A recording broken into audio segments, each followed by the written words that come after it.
So hello my dear friends, welcome back to my channel. আমাদের আজকের ক্লাসের topic হলো গ্যাপ ফিলিং। যে গ্যাপ ফিলিংটা আমরা নিয়েছি কেমব্রিজ 19 টেস্ট 1 প্যাসেজ 1 থেকে। আমরা এই প্যাসেজের ট্রু ফলস নট গিভেনটা আগেই সলভ করেছি। আজকে আমরা সলভ করব গ্যাপ ফিলিং। তো গ্যাপ ফিলিং সলভ করতে হলে আগে আমাদের কি করতে হবে, গ্যাপ ফিলিংয়ের যে হেডিংটা আছে সেটা পড়তে হবে। এটা পড়ার কারণ হলো আমরা যাতে বুঝতে পারি এই পুরো টপিক, এই গ্যাপ ফিলিংটা কোন অংশ নিয়ে আলোচনা করবে, কোথা থেকে আমাদের শুরু করতে হবে। আমরা তো পুরোটা পড়বো না, কারণ আমরা আগে true false not given solve করেছি। আমাদের পুরোটা পড়ার কোনো প্রয়োজন নেই, আমরা জানি এখান থেকে কোথা থেকে শুরু করতে হবে। The tennis racket and how it has changed. Tennis racket এবং এটা কিভাবে পরিবর্তিত হয়েছে। আমাদের এইটা সলভ করা খুবই ইজি হবে। কেন? কারণ এখানে একটা নেম আছে, মাইক অ্যান্ড বব ব্রিয়ান। এই মাইক অ্যান্ড বব ব্রিয়ান আমাদের কিওয়ার্ড, অ্যান্ড এইটা ধরে আমরা এই গ্যাপটা সলভ করব। So Mike and Bob Brian কী করেছে? Mike and Bob Brian made changes to the type of dash used on their racket frames. তাদের র্যাকেট ফ্রেমের উপরে কোনো একটা ব্যবহার হওয়া কোনো একটা কিছুর চেঞ্জ করেছে, তারা কোনো একটা কিছুর ধরন চেঞ্জ করেছে। এখানে যে টাইপ অফ ড্যাশ, কোনো একটা কিছু ধরন চেঞ্জ করেছে। তো আমরা চলে যাব প্যাসেজে। এখানে আমাদের হেডিংটা আছে কি, how tennis racket have changed. Tennis racket কীভাবে পরিবর্তিত হয়েছে। তো এটা আমরা যেহেতু গ্যাপের হেডিং আর এই হেডিংটা অলমোস্ট সিমিলার, সো এই গ্যাপের হেডিং এখানে কোনো কাজ করবে না। তো আমাদের মাইক অ্যান্ড বব ব্রিয়ান কোথায় আছে? থার্ড প্যারাগ্রাফে আছে। Here is Mike and Bob Brian. For example, এখানে আমরা এর আগের থেকে শুরু না করে আমরা এই মাইক অ্যান্ড বব ব্রিয়ান থেকে শুরু করব। কেন? কারণ এখানে ফর এক্সাম্পল তারা যে কী কাজটা করেছে, তারা যেটা করেছে সেইটা এর পরে আছে। এই এক্সাম্পল যেহেতু পরে আছে, তার মানে এদের কার্যক্রমটা এর পরেই আছে, এর আগে নাই। এইটুকু আমাদের দরকার নাই। এই মাইক অ্যান্ড বব ব্রিয়ানের কার্যক্রম এই এক্সাম্পলের পরে এখান থেকে শুরু হবে। তো তারা কি করেছে? We are very particular with our racket specification. তারা তাদের র্যাকেট স্পেসিফিকেশনের ব্যাপারে খুবই গুরুত্বশীল ছিল। তারা বলেছে all our rackets are sent to our manufacturer to Tampa, Florida. Tampa ফ্লোরিডাতে তাদের ম্যানুফ্যাকচারের কাছে সকল র্যাকেট ব্যাটগুলোকে পাঠানো হতো। Where our frames go though a dash though customization process, যেখানে তাদের ব্যাটগুলো অনেকগুলো কাস্টমাইজেশন প্রসেসের ভেতর দিয়ে যেত। They explained how they have adjusted not only racket length, তারা শুধু র্যাকেটের লেন্থটাই অ্যাডজাস্ট করেনি, but even experimented with different kinds of paint. Different types of paint. আমরা যদি এখানে কাইন্ডসের বদলে টাইপ বসাই তাহলে কি হবে? এইটা তো সেমই থাকবে। অ্যান্ড কোশ্চেনে কি আছে? Types, different types of, change the types of. So তারা কি চেঞ্জ করেছিল? পেইন্টের ধরন চেঞ্জ করেছিল, পেইন্ট চেঞ্জ করেছিল। তো আমাদের অ্যান্সার হবে পেইন্ট। যেহেতু ওয়ান ওয়ার্ড অনলি, সো আমাদের অ্যান্সার হবে paint.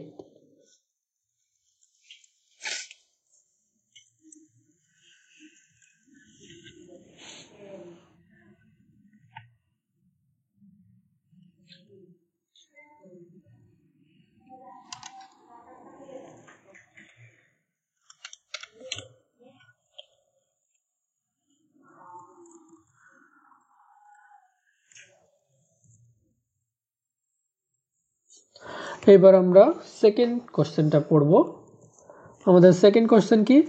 Players were not allowed to use the spaghetti stang racket because of the amount of dash it created. এই প্লেয়াররা স্প্যাগেটি স্ট্যাং র্যাকেট ব্যবহার করতে পারতো না। কেন? কারণ এটা কিছু একটা তৈরি করতো। Racket because the amount of it created, এটা কোনো একটা কিছু অতিরিক্ত পরিমাণে তৈরি করতো, যার কারণে স্প্যাগেটি স্ট্যাং র্যাকেট ব্যবহার করতে পারতো না প্লেয়াররা। তো কি করতে পারতো স্প্যাগেটি স্ট্যাং র্যাকেট? আমাদের কিওয়ার্ড হবে স্প্যাগেটি স্ট্যাং র্যাকেট। এটা আমরা খুঁজবো। চলে যাই আবার ফার্স্ট প্যারাগ্রাফ। এখানে আমরা কিন্তু এটা শেষ হয়ে গেছে, এখানে নেই আমাদের স্প্যাগেটি স্ট্যাং র্যাকেট। সেকেন্ড আসছে কি? The primary reason for this modifications is simple. এই মডিফিকেশনের পেছনের কারণ খুবই simple. As the line between winning and losing becomes thinner and thinner, যখন এই উইনিং অ্যান্ড লুজিং এর ভেতরের যে লাইনটা সেটা পাতলা থেকে পাতলাতর হতে থাকে, even this slide changes become more and more important. যত পাতলা হতে থাকে তত এই সূক্ষ্ম পরিবর্তনগুলো গুরুত্বপূর্ণ হতে থাকে। As a result, players and their teams are becoming increasingly creative with the modification to their rackets. এবং এই পরিবর্তন এটার জন্য এই যে এখানে যেটা ঘটছে যে উইনিং এবং লুজিং এর ভেতরে খুবই থিনার অ্যান্ড থিনার হতে থাকে, যে পার্থক্য সেটা খুবই সূক্ষ্ম হতে থাকে এবং তার ফলে তারা সূক্ষ্ম পরিবর্তনগুলো খুবই গুরুত্বপূর্ণ হয়ে ওঠে। মানে এই জেতা এবং হারার ভেতরে যে লাইনটা সেটা যত পাতলা হতে থাকে এই সূক্ষ্ম পরিবর্তনগুলো তত ইম্পর্টেন্ট হতে থাকে এবং এর ফলে players and there team, player এবং তাদের দল কি করে, বিকামিং ইনক্রিজিংলি ক্রিয়েটিভ, তারা আরও বেশি ক্রিয়েটিভ হতে থাকে এবং মডিফিকেশনের উপর জোর দেয়, ম্যাক্সিমাইজ দেয়ার কম্পিটিটিভ অ্যাডভান্টেজেস, তাদের অ্যাডভান্টেজের উপর গুরুত্ব দেয়। এটাও শেষ, বাট এর ভিতরে আমাদের স্প্যাগেটি স্ট্যাং র্যাকেট নেই। Racket modifications date back to 1970. Racket modification শুরু হয় কখন থেকে? 1970 থেকে, when the amateur German tennis player Werner Fischer started playing with so-called spaghetti stang racket. Here is our spaghetti stang racket. এটা ব্যবহার শুরু করে কে? Werner Fischer. It created a string bed. এটা কি তৈরি করতো? স্ট্রিং বেড তৈরি করতো। এখানে স্ট্রিং বেড অনেকেই কনফিউজড হবে, এটা একটা ট্র্যাপ, যে অনেকেই ভাববে ক্রিয়েট তৈরি করতো, কি তৈরি করতো? String bed. সো তারা এটা নিয়েই চলে যাবে, স্ট্রিং বেড নিয়ে চলে যাবে। বাট এখানে কিন্তু এই স্ট্রিং বেড তৈরি করার পরে আরও পড়তে হবে that generated so much top spin. এই স্ট্রিং বেডটা কি করতো? Generated so much top spin. So এখানে সো মাচ অ্যামাউন্টটা সো মাচকে আমরা অ্যামাউন্ট ধরতে পারি, ধরলে আমাদের অ্যান্সার হবে টপ স্পিন। আমরা এটা অনেকেই ট্র্যাপে পড়ে এটাকে অ্যান্সার ভেবে নিবে, বাট এটা অ্যান্সার হবে না। এখানে কিন্তু এখনো পর্যন্ত এইটুকুর ভেতরে কোনো অ্যামাউন্টের পরিচয় পাওয়া যায়নি। এটা কি তৈরি করতে? স্ট্রিং বেড তৈরি করতে। স্ট্রিং বেডের সাথে তো কোনো পরিমাণের কোনো সম্পর্ক নাই। That generated so much top spin, এটা তৈরি করতো। এই স্ট্রিং বেডটা কি তৈরি করতো? টপ স্পিন তৈরি করতো, সো মাচ টপ স্পিন, বেশি পরিমাণে টপ স্পিন তৈরি করতো, যার ফলে that it was quickly band, এর ফলেই এটা ব্যান করা হয়েছিল ইন্টারন্যাশনাল টেনিস ফেডারেশন দ্বারা। এটা অতিরিক্ত পরিমাণে টপ স্পিন তৈরি করতো, এজন্যই এটাকে ব্যান করা হয়েছিল। তাহলে আমাদের অ্যান্সার হবে কি? Top spin. Spaghetti strung racket because of the amount so much of কি? Top spin. সো আমাদের অ্যান্সার হবে টপ স্পিন।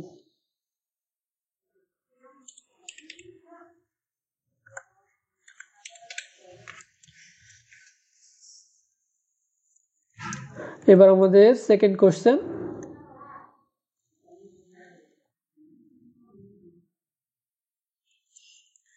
সেকেন্ড কোশ্চেনটা কি আসছে? Changes to rackets can be regarded as being as important as player diets or the dash they do. এই changes, এই ব্যাটের উপর, র্যাকেটের উপর চেঞ্জেসগুলো কিসের দিকে গুরুত্ব দেয়? as being as important as, কোন দিকে? প্লেয়ারের কোনটার সাথে গুরুত্বের সাথে তুলনা করা হচ্ছে? Diet and dash. এখানে একটা বিষয় যে কোনো কিছু দুইটার উপরে বর্ণনা থাকবে এবং ডায়েটের মতো আরেকটা কিছু থাকবে যেটা এখানে আমাদের ড্যাশের অ্যান্সার হবে। এই ডায়েটের মতো আরেকটা কিছু আছে যেটা ইম্পর্টেন্ট প্লেয়ারদের জন্য বা প্লেয়ারদের জন্য সমান গুরুত্বপূর্ণ, সেটাই আমাদের অ্যান্সার। তো আমরা যাই, এখানে আমরা কোন পর্যন্ত পড়েছি? স্প্যাগেটি স্ট্যাং র্যাকেট পর্যন্ত পড়েছি, কুইকলি ব্যান্ড পড়েছি। However within a decade or two racket modification become regularity. 1 বা 2 দশকের ভিতরে র্যাকেট মডিফিকেশন কি হয়ে যায়? স্বাভাবিক বিষয় হয়ে দাঁড়ায়। Today it is in many ways, এটা এখন বিভিন্নভাবে হয়। An aspects of game that is equal in significance to nutrition or training. নিউট্রিশনটা কি? নিউট্রিশনটা ডায়েটের সাথে সিমিলার। তো এখানে কিন্তু আমি বলেছিলাম দুইটা বিষয়ের উপর খেয়াল রাখতে, দুইটা দেখতে, যেখানে দুইটা অপশান থাকবে। একটা তো আমরা পেয়ে গেছি ডায়েট, অ্যান্ড সেকেন্ডটা আমাদের অ্যান্সার। এখানে নিউট্রিশন হলো ডায়েট। টুডে আমি এটাকে আবারও বুঝিয়ে দিই, today it is in many ways as aspects of the game equally significance important significance মানে কি গুরুত্বপূর্ণ, ইম্পর্টেন্ট মানে গুরুত্বপূর্ণ। তো এই দুইটা সেম, তাহলে একটা তো আমরা পেয়েছি নিউট্রিশন মানে ডায়েট, তো আমাদের অ্যান্সার হবে ট্রেনিং। সো আমাদের 10 এর অ্যান্সার হবে training.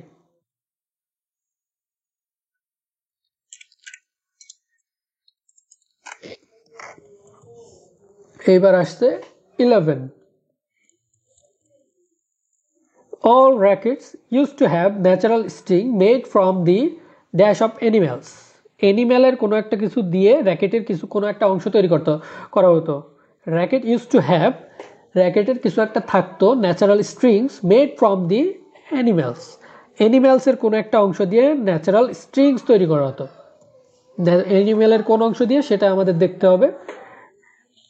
Modification can be divided into two categories. Those to the string bed, এই মডিফিকেশন দুই ভাগে বিভক্ত হয়, একটা হলো স্ট্রিং বেডের উপর পরিবর্তন, those to the racket frame, এবং আরেকটি হলো র্যাকেট ফ্রেমের উপরে।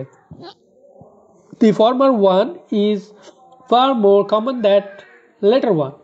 এই প্রথমটা মানে কি স্ট্রিং বেডের উপর যে মডিফিকেশন সেটা বেশি পপুলার এই পরবর্তীটার থেকে, যে র্যাকেট ফ্রেমের উপরে মডিফিকেশনের থেকে বেশি পপুলার স্ট্রিং বেডের উপরে মডিফিকেশন।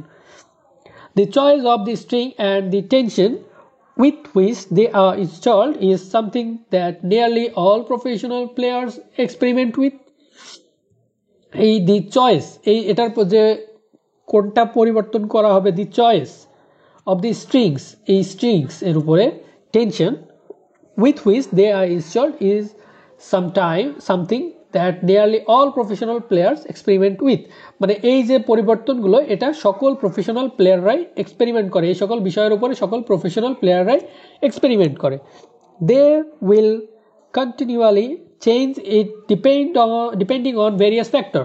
তাদের এই পরিবর্তনগুলো বিভিন্ন বিষয়ের উপর নির্ভর করে, তারা এগুলো প্রতিনিয়তই পরিবর্তন করতে থাকে এবং এগুলো বিভিন্ন বিষয়ের উপর নির্ভর করে, ইনক্লুডিং কি বিষয়ের উপরে, কোর্ট সারফেস, কোর্টের মানে যেখানে খেলা হয় তার যে পৃষ্ঠদেশ সেটার উপরে, ক্লাইমেট আবহাওয়া, গেম স্টাইলের উপর নির্ভর করে, এই সকল বিষয়ের উপর নির্ভর করে মডিফিকেশনগুলো।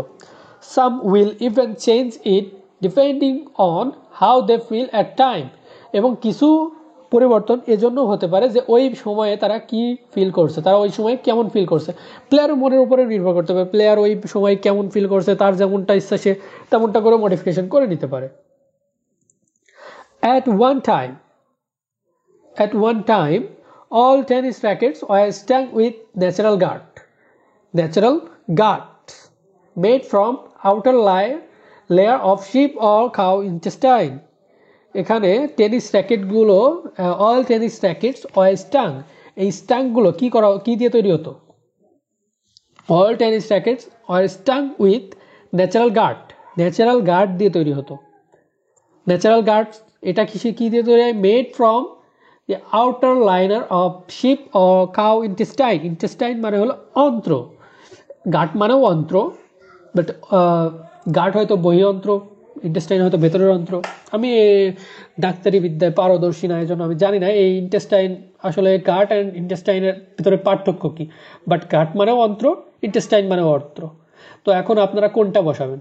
দুইটাই বসাবেন, মানে দুইটাই বসাতে পারেন, এই গার্ডটাও বসাতে পারেন, ইন্টেস্টাইনও বসাতে পারেন, নো প্রবলেম। বাট একটা বিষয় খেয়াল রাখতে হবে, ইন্টেস্টাইন বসানোর সময় এসটা বসাতে হবে ইন্টেস্টাইনস, অ্যান্ড গার্ড বসানোর সময় শুধু গার্ড।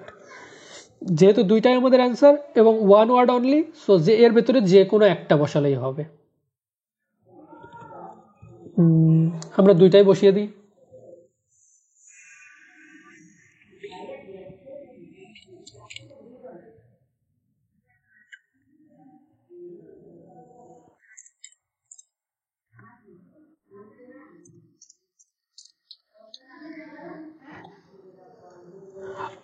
আবারও বলছি, যদি ইন্টেস্টাইন বসাতে চান তাহলে অবশ্যই এসটার দিকে খেয়াল রাখতে হবে, কারণ ওখানে এস আছে, ইন্টেস্টাইনস আছে। সো ইন্টেস্টাইন বসাতে চাইলে ইন্টেস্টাইনসই বসাতে হবে, এস বসাতে হবে।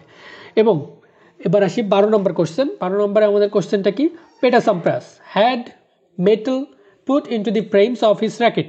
পেটাসাম্প্রাস তার র্যাকেট ফ্রেমের ভিতরে মেটাল বসাতো, র্যাকেট ফ্রেমের ভিতরে মেটাল ঢোকাতো বা বসাতো। কে বসাতো? পেটাসাম্প্রাস। তো আমরা পেটাসাম্প্রাসকে খুঁজে পেলেই বুঝতে পারবো সে কি ঢোকাতো, মেটালের কি ঢোকাতো। যাওয়া যাক, হোয়ার ইজ আওয়ার পেটাসাম্প্রাস। এখানে কি পেটাসাম্প্রাস আছে? নো, থাকতে পারে। Here is the Pete Sampras. For example, যেহেতু এখানে এক্সাম্পল আছে সো আমাদের এখান থেকে পড়া উচিত।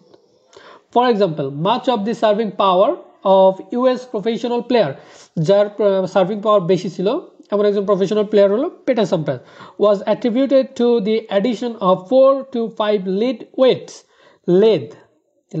লেদ ধাতু, lead weights into his racket. সে তার র্যাকেটের ভিতরে কি বসাতো? লেদ ওয়েটস, লেদ ধাতু দিয়ে অতিরিক্ত ওজন বানিয়ে তার র্যাকেট ফ্রেমের ভিতরে সে ঢোকাতো। তো তার এই মেটাল ওয়েটস, লেদ ওয়েটস মানে মেটাল মানে তো লেদ, মানে মেটাল মানে ধাতু, লেদ হলো ধাতু, লেদ ওয়েটস সে মেটালের ধাতব ওজন ঢোকাতো তার ব্যাটের ভিতরে। তাহলে আমাদের অ্যান্সার হবে ওয়েটস। অবশ্যই এসটার দিয়ে খেয়াল রাখতে হবে, ওয়েটস, এখানে ওয়েটস আছে সো আমাদের অ্যান্সারেও ওয়েটসই হবে।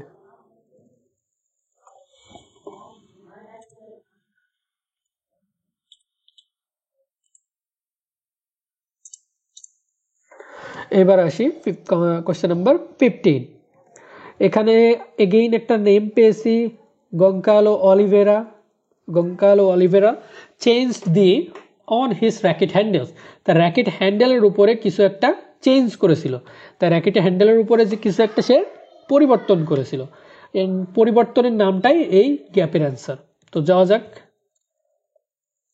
Gonçalo Oliveira, here is Goncalo Oliveira. So এখান থেকে শুরু হবে, যেহেতু এইটা শুরু না, এখানে ফুল স্টপ আছে, তার মানে ফুল স্টপের পরের থেকে এখানে শুরু, এইটার থেকে সেন্টেন্সটা শুরু হবে। The professional Portuguese player Goncalo Oliveira replaced the original grips of his rackets. সে তার র্যাকেটের অরিজিনাল গ্রিপ, মানে অরিজিনাল গ্রিপ বলতে কি, র্যাকেটের উপরে নিচের অংশে যেখানে ধরতে হয় তার উপরে একটা অংশ থাকে না, হয়তো কারোরটা রাবার দিয়ে কারোরটা কাপড় দিয়ে তৈরি, তো সেটাই সে রিপ্লেসড দি অরিজিনাল গ্রিপস, যে ব্যাটের যে অরিজিনাল গ্রিপসটা থাকে সেটা সে পরিবর্তন করেছিল of his racket with something thinner because they had previously felt uncomfortable to hold. সে এটা পরিবর্তন করেছিল পাতলা কোনো কিছুর সাথে। কেন? কারণ তার হাতে এটা আনকমফোর্টেবল লাগতো, মানে এই অরিজিনাল গ্রিপটা তার হাতে আনকমফোর্টেবল লাগতো, সেজন্য সে পরিবর্তন করেছিল। তো আমাদের অ্যান্সার হবে গ্রিপস।